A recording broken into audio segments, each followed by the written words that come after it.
Hi, I'm George Getschman. I'm standing at the graves of George and Eliza Taylor here in our beautiful Greenwood cemetery. They have one thing in common in their personal history that nobody else who's buried here in this cemetery could claim. George and Eliza were both born into slavery. Neither of the two ever knew what year they were born in. George was born near Louisville, Kentucky. He guessed that it was around 1811. When he was in his 40s, in 1855, he escaped slavery by running north with the Underground Railroad.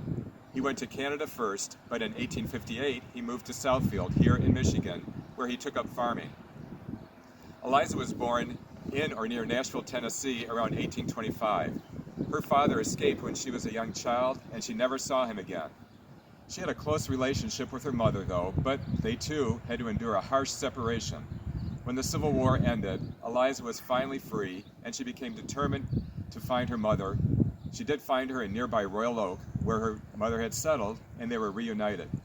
Shortly after the reunion, Eliza met George, and they were married sometime before 1870.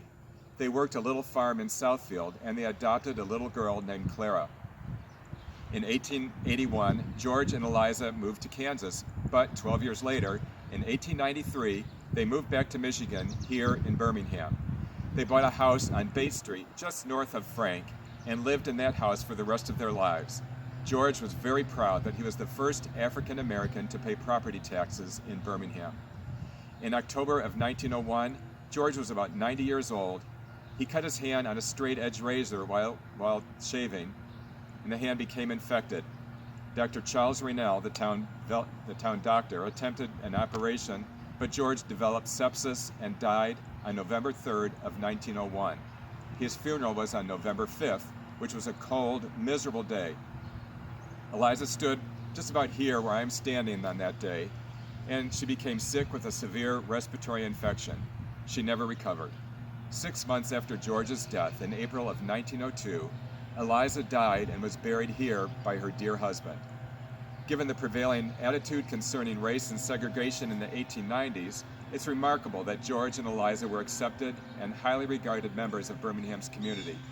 George was affectionately known as Uncle George around the village.